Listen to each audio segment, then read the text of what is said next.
আপনার সমসাময়িক অনেকে হয়তো দুনিয়াতে এখন নেই, চলে গেছেন। আল্লাহ তাআলা তাদের সবাইকে ক্ষমা করুন। আবার অনেকে বেঁচে আছেন, আল্লাহ তাআলা আমাদেরকে ক্ষমা করুন।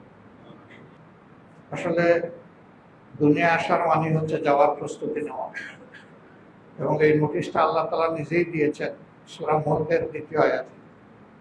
আউযু বিল্লাহি মিনাশ শাইতানির রাজীম। আল্লাযী খালাকাল মাউতা ওয়াল হায়াতা লিয়াবলুয়াকুম আইয়ুকুম আহসানু আমালা ওয়া হুয়াল আজিজুল গফুর। তিনি সেই মহান সত্তা যিনি তোমাদেরকে মওত এবং হায়াতের নিয়ামত দান করেছেন, যেন তিনি তোমাদেরকে পরীক্ষা করে নিতে পারেন যে হায়াত মওতের মাঝখানে আল্লাহ যে সময় দিয়েছেন, এই সময়ে কে কতটুকু নেক আমল করে বা আহসানু আমালা করে। যারা আল্লাহ তাআলার ইচ্ছাকৃত নাফরমানি করবে, আল্লাহর বিরুদ্ধে বিদ্রোহ করবে, আল্লাহকে অস্বীকার করবে, আল্লাহ বলছেন যে আল্লাহ তাদের ব্যাপারে কঠোর।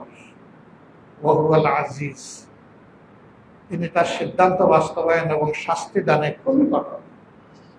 কিন্তু যারা আল্লাহর উপর ঈমান আনার পরেও মানুষ হওয়ার কারণে ভুল ত্রুটি গুনাহ খাতা নাফরমানি হয়ে যাবে, তারা যদি আল্লাহ তাআলার কাছে ফিরে এসে তওবা করে এবং তাদের জন্য যদি আল্লাহ দরবারে মাগফিরাতের দোয়া করে, আল্লাহ বলছেন যে আল্লাহ তাদেরকে ক্ষমা করে দেবেন। সুবহানাল্লাহ। আমরা মাহবুদের সেই গফুরুর রহিম নামেরই বারাকাত নেওয়ার কাঙ্গাল। আল্লাহ তাআলা আমাদেরকে নসিব করুন। মানুষ হিসাবে তিনি নিশ্চয়ই ভুল ত্রুটির ঊর্ধ্বে ছিলেন না, আমরা যেমন কেউ ভুল ত্রুটির ঊর্ধ্বে নন।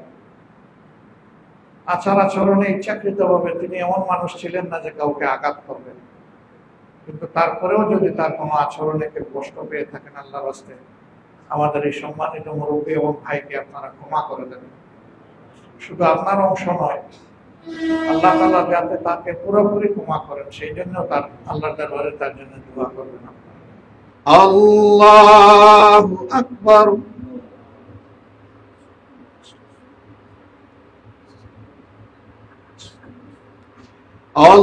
আল্লাহু আকবার।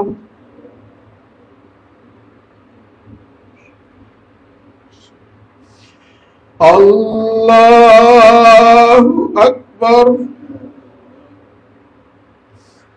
আসসালামু আলাইকুম ওয়া রাহমাতুল্লাহ।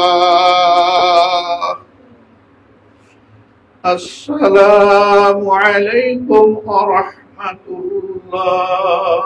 আল্লাহ